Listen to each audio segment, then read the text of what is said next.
Hi, my name's Tom, welcome back to my channel and to another episode of What the Theory, my ongoing series in which I provide accessible introductions to key theories in cultural studies and the wider humanities. Today, we're looking at poststructuralism. Poststructuralism's central thesis is that language, and all other forms of communicative system, such as images and video, are less perfect at expressing our thoughts and ideas than we might initially want to think they are. Rather than replicating our thoughts in the mind of a reader or viewer perfectly, most modes of communication are prone to misrepresenting us or to encouraging alternative interpretations of what we were trying to express when we first said, wrote, or recorded something. Poststructuralism asks what this means for the practice of analysing cultural texts, and questions whether it is ever possible to arrive at a definitive interpretation of a given film,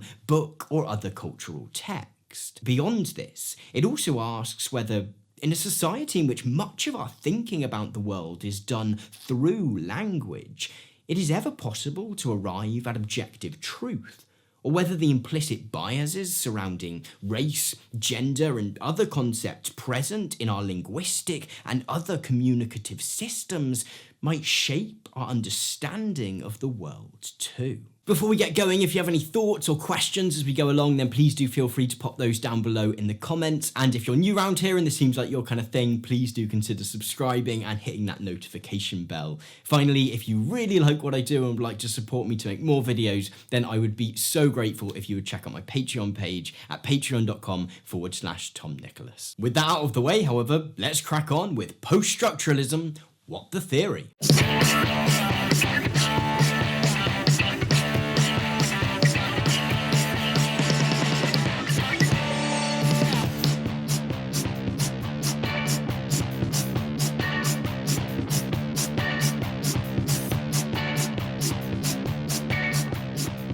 The first thing one likely notices about poststructuralism is that, as with postmodernism or postcolonialism, the term itself implies a relationship with something called structuralism. Now, if you'd like a complete overview of structuralism itself, then I'd recommend checking out my video dedicated to that very topic.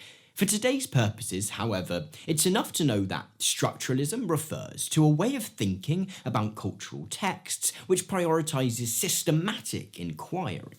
Drawing on the work of the Swiss linguist Ferdinand de Saussure, it asks us to view different forms of culture, such as literature, film, theatre, visual art, and also culture in the all-encompassing sense, as a kind of language system. It thus asks us to consider not only how an individual book, film, performance, or artwork infers meaning on its own terms, but also on its reliance upon tropes and conventions prevalent throughout the wider language of human culture. A structuralist analysis of Jordan Peele's Get Out, for instance, might focus on how it employs or subverts certain narrative devices present in other films. Does it, as Robert McKee would likely suggest, adhere to the language, or perhaps grammar, of Hollywood storytelling, in having an inciting incident, a moment of crisis, a climax, and a resolution?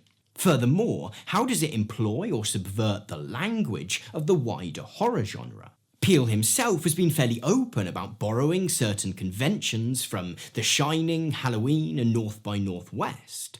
Structuralism foregrounds the presence of such shared conventions and tropes across multiple texts in order to gain a better understanding of the language of individual cultural forms and perhaps human culture in its entirety. Neither narrative structure nor genre, however, are natural phenomena. Both are human creations, and so too is language itself. Structuralist analysis is generally aware of this fact, yet mostly decides not to question it too much. It holds that language, or again the language of film or literature, etc., is all we have, so we're best off just compiling the best understanding of it we can. Poststructuralism, however, does go that step further, in encouraging us to consider whether the fact that language is a human creation might mean that, like any other human invention, it might have certain flaws and biases. It encourages us to ask whether language, and again other forms of communication, might sometimes fail us, and communicate something altogether different than what we initially intended. Furthermore, it asks us to consider whether those languages might be subject to many of the same ideological biases of, for example, gender, race, and class as other human institutions. Let's start with the notion that language might be imperfect. Peter Barry forwards an evocative example of how we might have experienced this in his book Beginning Theory, in which he asks us to think of any slightly less straightforward language situation, like writing to your bank, writing an essay, striking up a friendship with a stranger at a party, or sending a letter of condolence. In these cases, and many more, there is an almost universally felt anxiety that the language will express things we hadn't intended, or convey the wrong impression, or betray our ignorance, callousness, or confusion. Even when we use a phrase like, "if you see what I mean," or "in a manner of speaking," there is the same underlying sense that we are not really in control of the linguistic system. Though, for the most part, language seems like a pretty good system of communicating then, it as often leads to miscommunication as it does to a perfect articulation of the thing we wanted to express. Furthermore, if you've ever found yourself trying to soothe over a personal or professional relationship after having had a letter, text, or answer phone message interpreted differently to how it was intended, you'll likely have found yourself wrestling with the fact that language is a closed system, and thus all you have at your disposal to explain your previous words is more words, which are themselves open to alternate interpretations. Such an anxiety about the imperfect nature of language is at the core of poststructuralism. And, just as did structuralism, it extends this view to the languages of art and culture. Perhaps the most famous text which develops this notion is Roland Barthes' 1967 essay, The Death of the Author, in which he questions previous scholars' obsession with analysing cultural texts with the goal of identifying what it was the author intended it to mean. In such approaches, Barthes argues, the explanation of a work is always sought in the man or woman who produced it, as if it were always, in the end, through the more or less transparent allegory of the fiction, the voice of a single person, the author confiding in us. Yet, if language is an imperfect communicator, Barthes continues by asking, is it ever possible to arrive at an understanding of a text that is 100% accurate to that intended by the author? Furthermore, he asks, even if we could, would that be the most useful goal to aim for? For most people who encounter a given text likely do not come to it with an extended knowledge of the author's life and artistic priorities. Thus, to try to look through the text to see the intentions of the author behind it ultimately involves ignoring the rich, meaningful possibilities of the text itself. Poststructuralism, then, is almost entirely disinterested in what an author might have originally intended a text to mean. In fact, it's skeptical that any text has any objective or final meaning at all, but instead is overflowing with possible interpretations. Therefore, as Terry Eagleton argues, the reader or critic shifts from the role of consumer to that of producer of potential meanings of a text. It is not exactly as though anything goes in interpretation, for Barthes is careful to remark that the work cannot be got to mean anything at all, but literature is now less an object to which criticism must conform than a free space in which it can sport. Poststructuralism encourages us not to pursue some kind of definitive meaning, but to celebrate the many and multiple meanings that a given book, film, painting, or other form of cultural text might invite. Now, in so doing, poststructuralism is often accused of failing to show enough deference to the text itself, and as positioning the critic or scholar or reader, you or I, as more important than the person or people who sweated to create that text in the first place. And there are no doubt examples of individuals doing both of these things. Nevertheless, a more sympathetic view would be that poststructuralism in fact returns our attention, which previously might have been obsessed with the life and opinions of the author behind the text, to the text in front of us itself, and embraces the surfeit of meaning present within it. This celebration of the text itself is perhaps best articulated by Jacques Derrida, who famously declared in his 1967 book of grammatology that il n'y a pas de hors texte, which, though difficult to translate directly, translates roughly as either there is nothing outside the text or there is no outside text. In perhaps a further vindication of the imperfections of language, there exists a great deal of scholarly discussion surrounding what Derrida actually meant by this sentence fragment. Even Michel Foucault has been accused of misinterpreting Derrida on this statement. Does he mean that, when critiquing a given book, film, or artwork, that we should take into account nothing but the text in front of us? Or does he, in fact, mean that there is nothing outside the text, in the sense that the text in front of us subsumes everything around it, and thus we should take into account all possible contexts that might inform the interpretation of it? Today, the consensus generally swings towards the latter understanding. For Derrida was interested in how the meaning a given text infers might be as reliant upon what is absent from it as much as what is present. See, as we explored in my video on structuralism, individual words only come to mean a certain thing because they do not mean something else. The term high, for instance, doesn't mean all that much until we have the opposite concept, low, to compare it to. Derrida thus argued that any use of a given term always carries with it the trace of its opposite. In short, wherever the word high is used in a piece of writing, the concept low is always implicitly there too, lurking in the background. And this has implications not only for individual words, but for an entire text.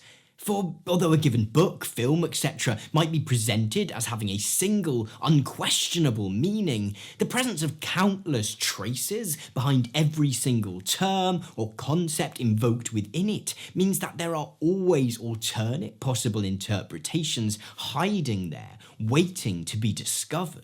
Derrida thus developed a methodology for textual analysis called deconstruction, which, as Jack Reynolds explains, contends that in any text there are inevitably points of equivocation and undecidability that betray any stable meaning that an author might seek to impose upon his or her text. The process of writing always reveals that which has been suppressed, covers over that which has been disclosed, and more generally breaches the very oppositions that are thought to sustain it. Deconstruction does not necessarily contend then, again, that a text can mean anything at all.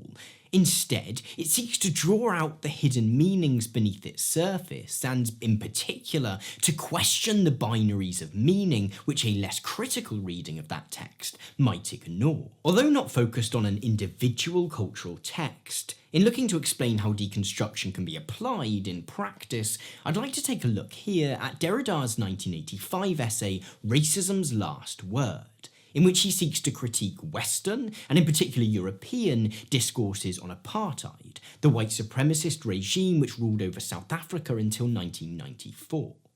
Early on, Derrida comments that no tongue has ever translated this name, apartheid, as if all the languages of the world were defending themselves, shutting their mouths against a sinister incorporation of the thing by means of the word. And continuing this line of thought, Derrida foregrounds the manner in which European governments' condemnations of apartheid, though welcome in pursuit of ending the repressive regime, often sought to present racism as something which always happened over there.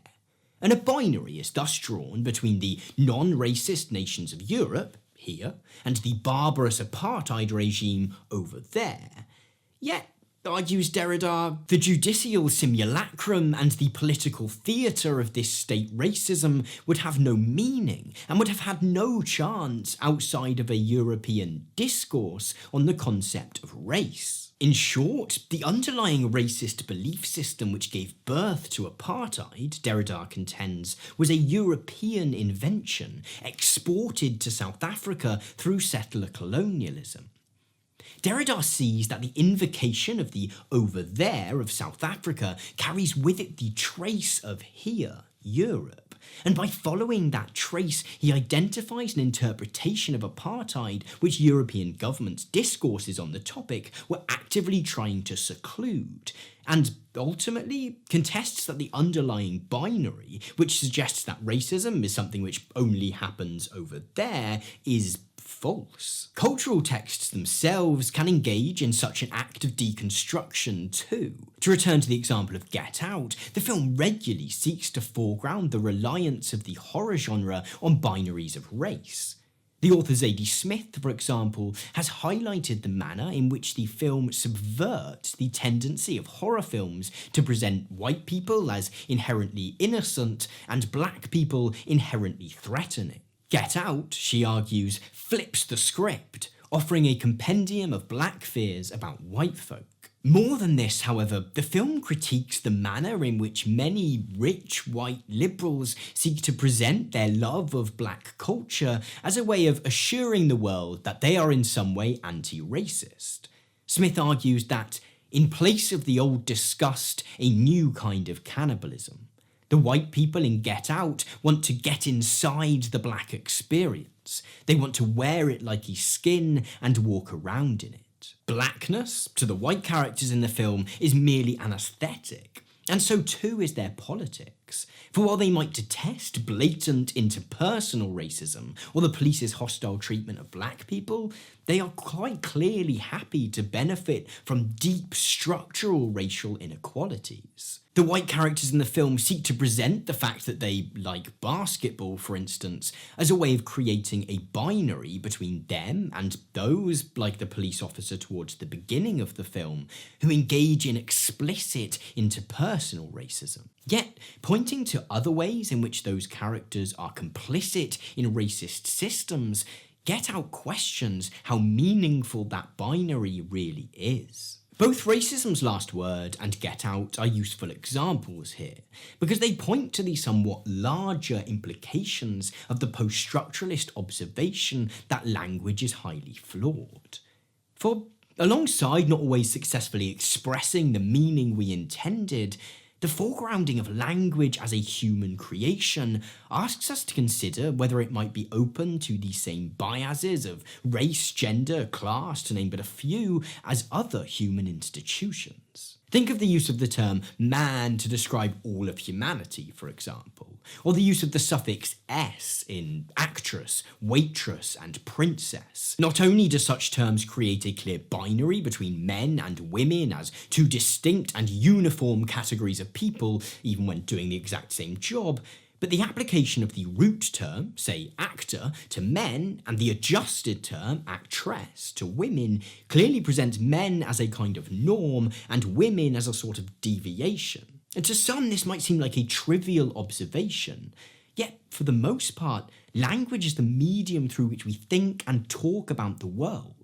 And so a binary in language helps to sustain a binary, and an unequal binary at that, in our way of thinking about a certain topic. Poststructuralism's desired intention to foreground and deconstruct such binaries has led to it being a key influence in, for example, feminist studies. In her 1990 book Gender Trouble, which I plan to discuss in a future video for instance, Judith Butler draws on the work of Derrida and others to consider how a binary between men and women, sustained by language but also by many other aspects of our society, encourages us to conform to hegemonic modes of masculinity or femininity before encouraging us to deconstruct this binary entirely. Where post-structuralism begins with the fairly basic proposition that language is a flawed means of communication, then it comes to have fairly large implications for human society.